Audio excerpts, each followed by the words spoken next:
Bienvenidas y bienvenidos a Dejando Marca, nuestro podcast conducido por María Elena Dressel, reconocida figura de la comunicación empresarial. Aquí descubriremos el lado más humano de quienes lideran y han dejado huella en el mundo de los negocios. En este capítulo tenemos a Carmen Munita, gerenta de marketing de Abastible.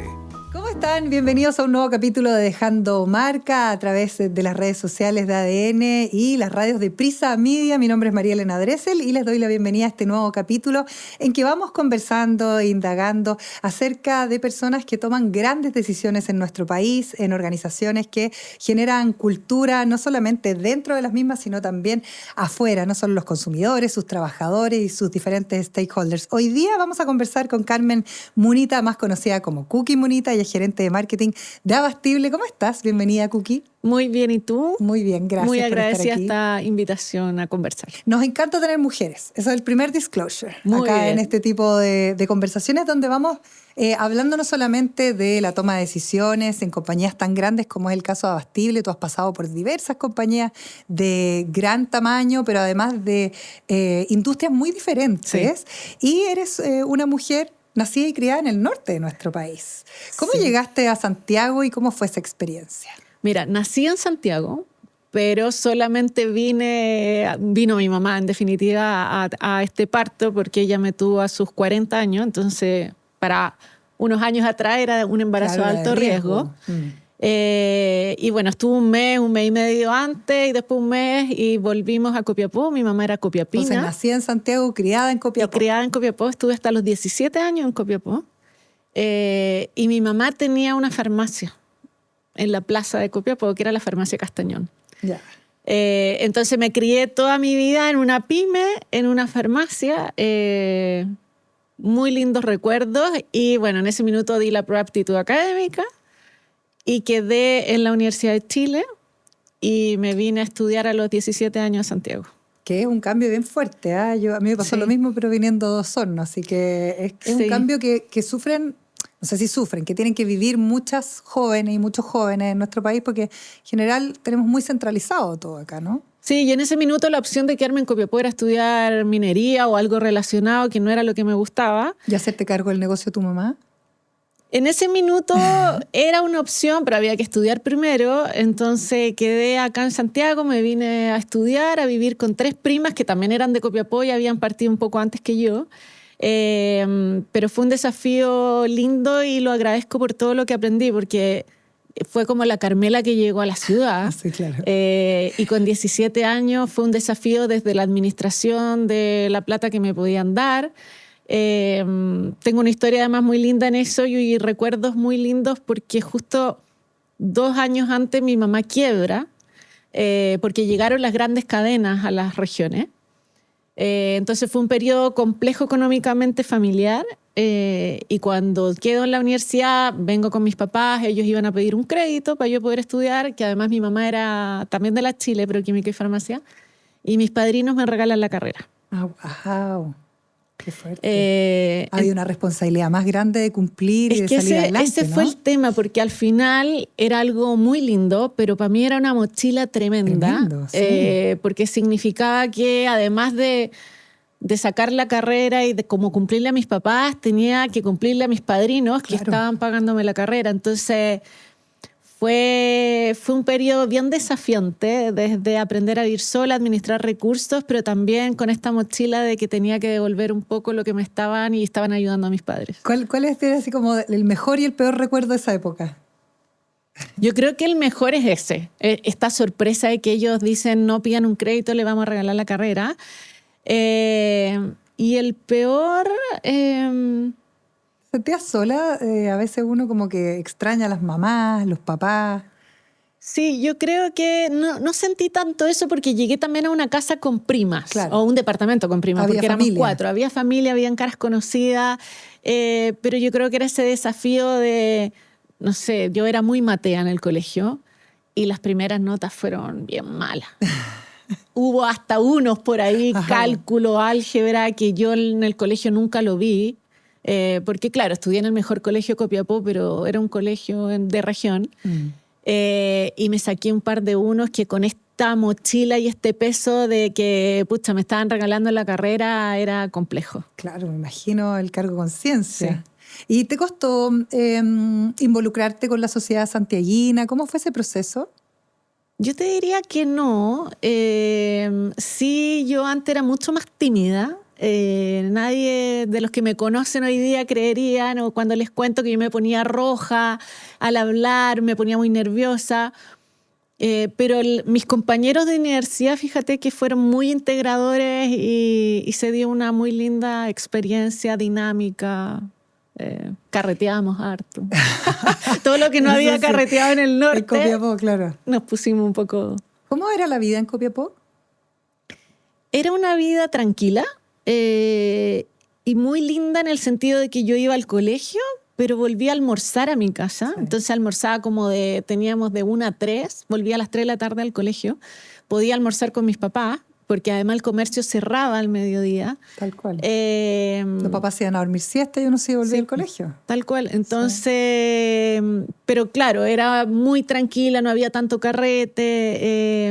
Éramos de ir a no sé, a Caldera o a Bahía Inglesa el fin de semana, pero también quedaba como a 1 hora. Y Copiapó, bueno, desierto, el desierto florido, sí, vamos. Pero era tranquilo en eso y yo recuerdo haber ido a fiestas del colegio y caminar a las 2 de la mañana sola a mi casa. Te lo pregunto por esos resabios que van quedando, ¿no es cierto?, de la vida que uno va construyendo como profesional, de esa vida en región. A mí me tocó vivir en el sur, en este caso el desierto. A mí el desierto como que me impacta cada vez que voy porque yo viví toda mi vida en Osorno. Entonces, ¿qué queda de esa cadencia de vivir en región, de esa quizás reflexión que puede ser un poquito más profunda cuando uno está en la vorágine, ¿no es cierto?, de la vida corporativa? Yo creo que se extraña ese tiempo en familia a diario, porque efectivamente yo siempre le digo a mis equipos, yo paso más tiempo con ustedes que con mis hijos, que con mi marido. Entonces uno tiene que pasarlo bien en la pega, en el trabajo, porque si no llega con el poco tiempo que tiene con la familia, tampoco puede ir como enojada a la casa o porque tuvo un mal día. Yo creo que se extraña eso, como esas pausas, esos momentos familiares, bueno, la tranquilidad que te da vivir en una región, todo es más accesible, más chiquitito. ¿Nunca has pensado en volver a una región? Pucha, no. Es difícil. Sí, porque ya llevo más tiempo en Santiago que lo que viví en Copiapó, pero yo creo que parte de lo que soy se lo debo haber vivido en una región, el haber trabajado desde chica, entre comillas, con mi mamá en la farmacia, fui cajera, en Navidad envolvía los paquetes, cuando llegaban los pedidos. En ese tiempo también se hacía el inventario que cerraba la farmacia, claro. Entonces yo le ayudaba a contar y hacíamos todo el inventario. Y todo a mano, porque no existía la tecnología que existe hoy día. A mano, sí. ¿Eso no te dejó como una beta media emprendedora? ¿Cómo aplicas esa beta? Porque igual a uno le entra el bichito del emprendimiento con esos ejercicios. Sí, no me ha tocado todavía, pero sí creo que tiene la resiliencia, el saber enfrentarte frente a desafíos, el haber vivido este periodo después de quiebra de mi mamá, el también a tomarle conciencia al minuto en el que estás viviendo, que un día puedes estar bien y otro no, el cómo salir adelante. Yo creo que son todos aprendizajes al final que te permiten llevarlo en tu hogar como en tu trabajo. ¿Y lo aplicas en el día a día, por ejemplo, en el mundo corporativo, en el mundo del marketing, ese tipo de aprendizaje? Sí, yo creo que me caracterizo también como por ver un problema y tratar de buscar soluciones. Soy media estresada si le preguntaras a mis equipos, pero trato de buscar una solución y después ir aprendiendo y ver, bueno, cómo pudimos haberlo evitado, pero tratar de, como dicen las pymes, levantarse todos los días y, bueno, salir adelante. Oye, ya vamos a hablar de esas campañas que han sido muy bien recibidas por las chilenas, por los chilenos, pero hay algo que a ti te caracteriza después de más de 20 años liderando distintas áreas de marketing, que tiene que ver con esa felicidad y con esa buscar la solución a las problemáticas. Nosotros estuvimos indagando y hay un espíritu de liderazgo que quizás es un poquito distinto, una impronta que has podido aplicar en los equipos de trabajo que te ha tocado liderar. Sí, creo que... A ver, una anécdota es que trabajé muchos años en Parque Arauco y ahí tenía como un cargo interino que era gerente de la felicidad. Claro, así te decían, la gerente de la felicidad. Y eso es porque, lo que te decía antes, me gusta y me preocupo de pasarlo bien en el trabajo, que los equipos sientan confianza en celebrar los logros, los cumpleaños, porque me gusta pasarlo bien. Soy full, como que le pongo todo el cariño y foco al trabajo, pero me gusta irme contenta a mi casa. Me preocupa mucho la relación con las personas, de no solamente trabajar, sino que tratar de entender su familia, su momento en la vida, de apoyarlos cuando necesitan. Creo generar mucha confianza con los equipos también, y eso es parte como de mi ADN en el tema del liderazgo. ¿Cómo impacta eso también en una organización? Porque antes no era parte de la conversación, esto de ser la gerente de la felicidad, además es como divertido, pero finalmente tiene un efecto muy importante dentro de organizaciones que son grandes, con muchos trabajadores, y donde hoy día, no sé, se habla mucho de retención de talento, de salud mental, y yo creo que eso va incidiendo directamente en lo mismo, ¿no? Sí, es que yo creo que en la medida de que tú generas esas relaciones en el trabajo, tus equipos están dispuestos a poner esa milla extra cuando se necesita. Al sentir que el trabajo no es solo eso, sino que es parte de un desarrollo profesional. Dijiste al principio, pero el rol como mujer también en el trabajo es más difícil.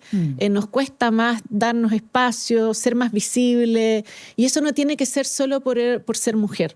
Uno tiene que demostrar las capacidades, y creo que en generar estas cercanías y estas confianzas te permite avanzar, y también uno ir apoyando y generando los desarrollos de carrera de las personas que están bajo tu liderazgo. Hay algo en lo femenino que es más amoroso, pero sí. cómo también uno transita en ser amorosa sin perder ese liderazgo, ese tono como de jefa en el fondo. Sí, el otro día un compañero, un gerente me decía, es que tú eres como masculina trabajando.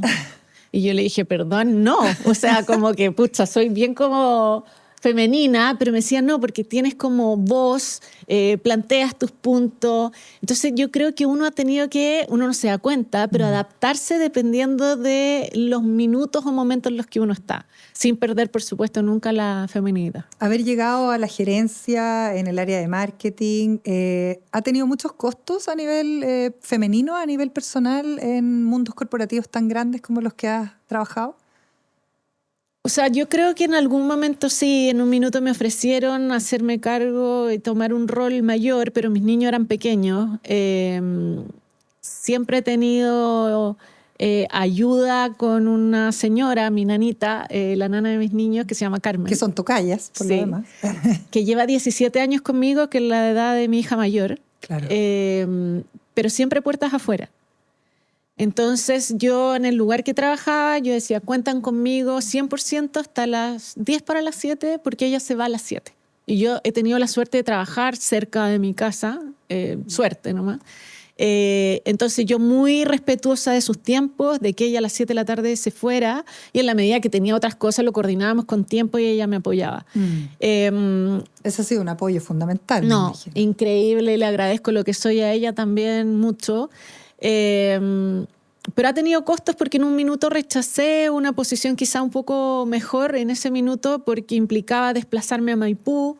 Eran tiempos de desplazamiento que no estaba dispuesta a transar por mis hijos, que lo veía 1 o 2 horas porque eran más chiquititos, se dormían antes. Y eso obviamente hizo que quizás mi desarrollo de carrera fuera un poco más lento, pero no me arrepiento en lo absoluto. ¿Tus hijos hoy día son adolescentes? Sí. Son 2. Sí, 17 Simona, y 17 y Franco, 14. Ya. Y tú igual te declaras como una mamá bien presente, exigente, power. ¿Cómo se hace también para dividir esa agenda? Muchas veces se habla de la coparentalidad, de la importancia, ¿no es cierto?, del rol de los papás también en la casa. Yo sé que tú estás casada, tu marido lo conociste en uno de tus trabajos. ¿Cómo se transita eso también? Porque ya más adolescentes quizás... otro tipo de problemas, pero un poquito más de independencia de los niños, pero cuando son más chicos, con un horario de 9 a 7... Y que no había home office en ese minuto. Claro, o tantos celulares, sí, o un montón de cosas que hoy día hay. Mira, yo creo que el ejemplo lo traigo muy de chica. Pues mi mamá siempre trabajó. Incluso en ese tiempo existían los turnos de la farmacia en que eran de sábado a sábado. Claro. Y yo no la veía en una semana. Ella dormía mamá era en la parte farmacia. de la farmacia de turno. Sí, ella dormía, y mi papá cuando llega a Copiapó, bueno, y se queda ya después con ella, después trabajó con ella. Entonces dormían los dos esa semana en la farmacia y yo no los veía en una semana, poco menos. ¿Y tienes hermanos? Tengo uno 2 años y medio menor, Ya. hombre. O sea, los dos se quedaban en la casa y los papás estaban en la farmacia. Sí. Entonces yo creo que ella fue una mujer muy trabajólica o trabajadora, pero que también tiene lo que yo me caracterizo de uno puede hacer ambas cosas y el rol de mamá siempre estuvo. Entonces, por ejemplo, yo a todos les digo, si me suena el teléfono y son mis hijos o el colegio, yo esté con quien esté, lo contesto. Pido permiso, pero lo contesto. Nunca me he perdido, creo, algo en el colegio, un acto, un baile, una reunión, a menos que esté de viaje, pero trato de ver antes con los profesores o lo que sea. Yo llegaba a las 7 de la tarde un tiempo a estudiar con mi hijo chico, que le costó un poco más tomar rutina y qué sé yo, pero yo estudiaba de 7 a 8. Entonces... Ya, pero haciéndolas todas igual. Sí, el malabarismo es parte, yo creo que de la mujer. Oye, Metrogas, Telefónica Chile, CGE, directora de AMDD, Parque Arauco, y después llegaste a Bastible, ¿cierto? Son todas organizaciones muy grandes. ¿Cómo han ido cambiando las organizaciones y la forma en que las empresas, las organizaciones en general, se relacionan hoy día con el entorno? En estos 20 años, ¿cuál ha sido el principal cambio que has podido ver y también protagonizar, me imagino? Bueno, yo creo que inevitable es el cambio que se produjo con la pandemia y las formas de trabajar, de irnos a estos modelos híbridos, donde había que derribar un mito también de que las personas trabajando desde los hogares también podían trabajar y no que no iban a hacer nada o si es que no los controlabas. Creo que ahí hubo un cambio muy importante también de confiar, de dar proyectos y también permitir que estos avanzaran. Obviamente las carreras han ido evolucionando. Hoy día todo lo que tiene que ver con la transformación digital y cómo esto se complementa y son al final formas distintas de trabajar, pero que te permiten agilizar tareas más cotidianas y ponerle un poquito más de cabeza a lo que es más estratégico, más a largo plazo. La incorporación de las mujeres creo que también ha tenido un rol bien clave y el último tiempo ha ido impulsando eso. Entonces, en estas ya 20 y tantos años de carrera, creo que esa mezcla de factores ha tenido impactos súper positivos y también ha permitido hoy día, sobre todo, compatibilizar quizás el rol más familiar o más maternal en algunas empresas que todavía mantienen los modelos híbridos. ¿Cómo ha también impactado todos estos cambios el marketing? Pucha, el marketing sí que ha evolucionado, pero tremendamente. Antes yo creo que hablábamos solo de campañas, no sé, pues en televisión o quizás en la prensa, y hoy día el mundo digital es otra cosa. El generar experiencias también que generen esa conexión con las marcas para poder tener un poco más de fidelidad, que también se ha ido perdiendo. Sí. Creo que todo va construyendo y cómo las marcas también desarrollan propósitos que vayan más allá de los temas meramente económicos y generen al final que tanto las familias, las organizaciones y el mundo tenga otros impactos positivos. Es más complejo hoy día, quizás se exige más, se pide más transparencia.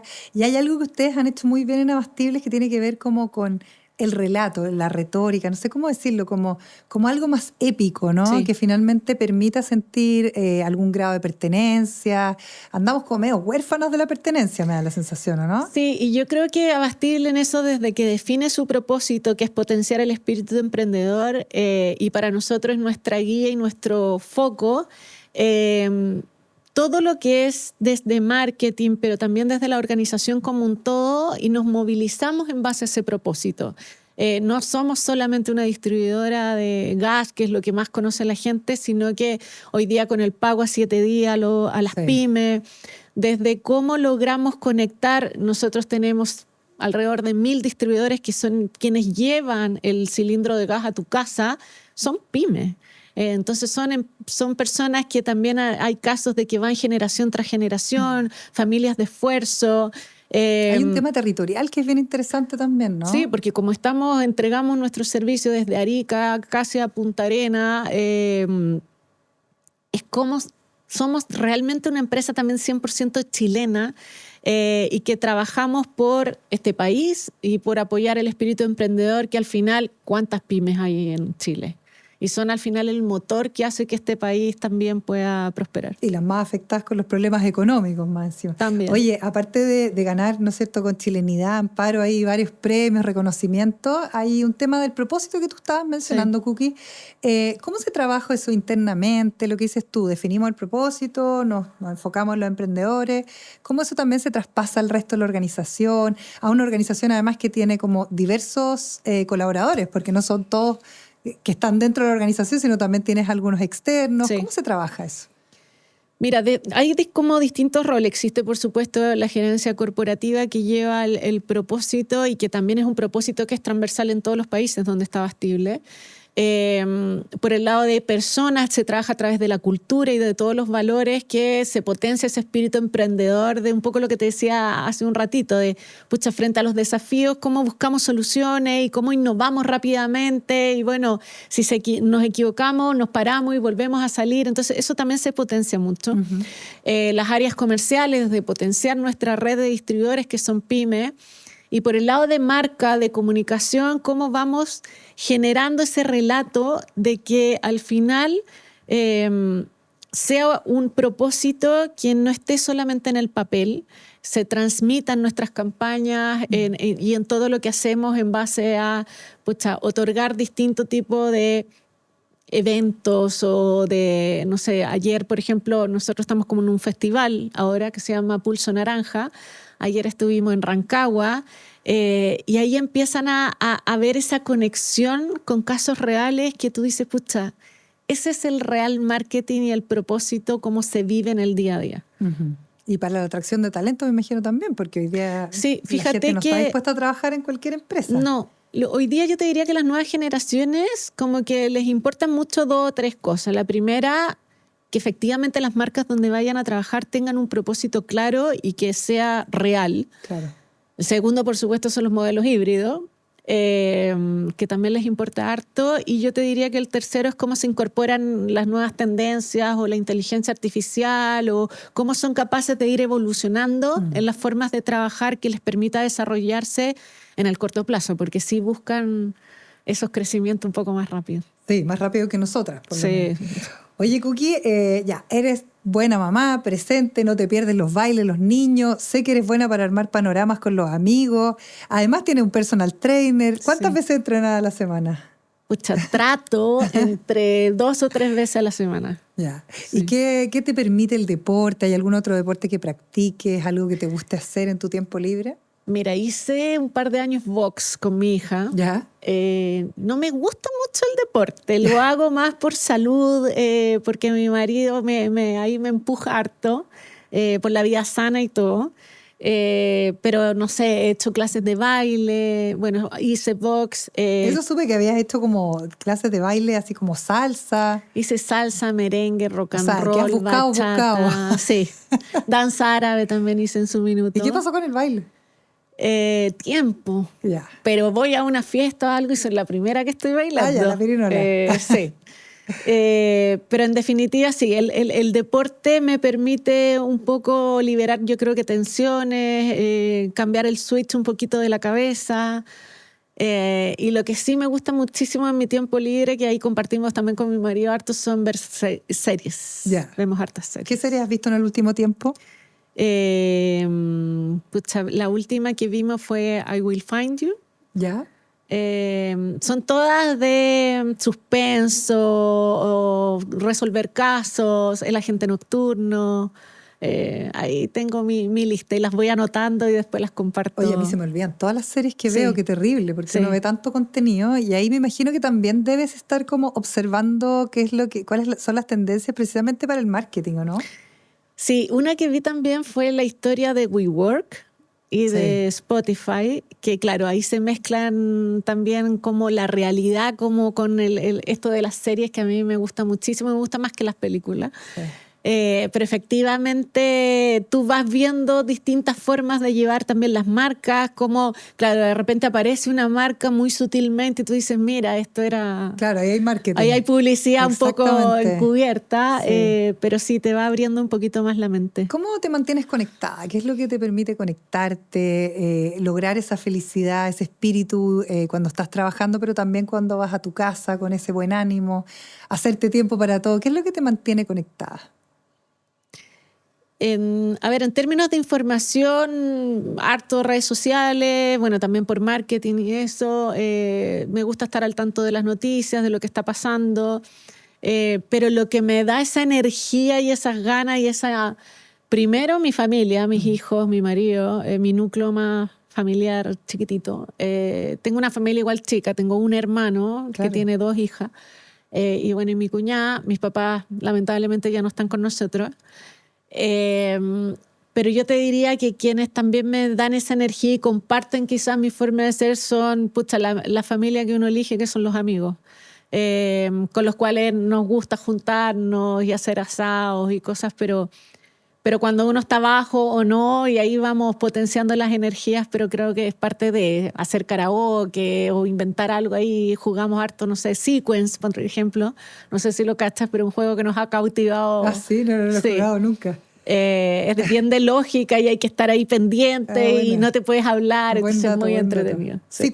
Sequence. ¿Cómo viste lo que pasó en el norte del país con las inundaciones y lo que ha estado pasando en general con la crisis climática? ¿Qué rol tienen las empresas también cuando hay que responder? Porque claro, una cosa del rol del Estado o la emergencia en sí, pero también yo creo que se abre un espacio para hacer una reflexión un poquito más profunda respecto a la institucionalidad, pero desde el mundo corporativo. Sí. Me tocó muy directo porque las zonas más afectadas fueron la 3ª y 4ª región. Principalmente hay una de ellas, Copiapó, de donde me siento copiapina. Y claro, todo lo que ha pasado, desde cortar los caminos, de no tener agua por muchos días, porque al final los ríos se llevó todas las cañerías y qué sé yo. Y eso al final te habla de que la naturaleza de repente exige que recuperar sus espacios. Y al final las construcciones y todo se empiezan a tomar espacios que no deberían ser para eso. Y ahí sí creo que como organizaciones, como bueno, ahí desde el gobierno y todo, de repente se dejan de lado un poquito, porque obviamente este equilibrio cuesta, ¿cierto? De todas las personas, de buscarles lugares, de tratar de respetar la naturaleza y sus condiciones. La naturaleza, ¿no? Sí. Efectivamente, y bueno, y ahí empieza la naturaleza a cobrar y a recuperar espacios donde el ver hoy día tantas familias afectadas, y escuchaba la radio ayer cuando venía al colegio los niños, que una señora del sur decía... No nos olviden, porque se da esta costumbre que como en el sur llueve tanto, como que no hay tema con la lluvia, pero ya ha llovido en 2 o 3 semanas lo que había llovido en un año, en el sur también. Entonces, hoy día el cambio climático creo que está haciéndose notar. No estábamos acostumbrados a estos niveles de precipitación en tan poco tiempo. La tierra no fue capaz de absorber y bueno, hay millones de hoy día problemas. ¿Y es parte de la conversación, por ejemplo, en la compañía que a ti te toca liderar? Sí, estamos ahí viendo y no solamente viendo, estamos apoyando desde participación en albergues, en cómo ayudamos a familias, cómo desde el lado también de las pymes podemos hacer otro tipo de esfuerzos y de ayuda. Entonces, esto al final hace ver que, lo que te decía al principio, las organizaciones no solo tienen un rol económico, sino que también en estos momentos donde aparece ese propósito más efectivo y decir, ahí tenemos que estar apoyando a los chilenos también, porque somos una empresa 100% chilena. Y dentro de la conversación interna también es un tema, ¿o no? Porque, por ejemplo, uno ya está escuchando que en el verano va a ser el más caluroso, estamos viendo lo que está pasando en el hemisferio norte. ¿Es un tema estratégico también a la hora de pensar en el quehacer de la compañía? O sea, 100% se integra el propósito, como te digo, es algo que se vive dentro de la organización y como algo totalmente natural y aparecen en estos momentos también, bueno, cómo vamos a ayudar, si existen primero trabajadores que hayan sufrido algo en sus familias con estos temporales, después nuestra familia extendida, que son los distribuidores, que tenemos más de 1.000 en todo Chile, y después obviamente empezamos a ver, bueno, albergues o qué otro tipo de organizaciones podemos ayudar, porque no olvidemos, entregamos un servicio que es básico. Básico. Tanto para cocinar Exacto. como para calefaccionar. Llegamos a rincones muy aislados y es ahí también donde nuevamente ese propósito tiene que seguir con más fuerza cada día. Cookie, eres una mujer que está en constante preparación. Sé que hiciste un BOW, un programa para directorio, en el Instituto de Directores de Chile también. Sí, el BOW todavía no lo hago. Pero... ya, está ahí, está a la espera. Pero Sí. ¿por qué crees que es necesario estarse preparando y qué piensas en términos como laborales de futuro? Porque claro, nuestra vida laboral es larga, estamos enfrentados a una carrera tecnológica que yo creo que ha sido la que ha tenido desarrollo más rápido desde que teníamos noticias de la tecnología. Entonces, ¿de qué manera también como profesional enfrentas tú este nuevo panorama? Mira, en mi salida de Parque Arauco, que estuve 13 años y tuve la suerte de irme casi inmediatamente a Bastible, que llevo 10 meses, pero te juro me siento como si llevara 5 años. Toda no la sé. vida. Sí.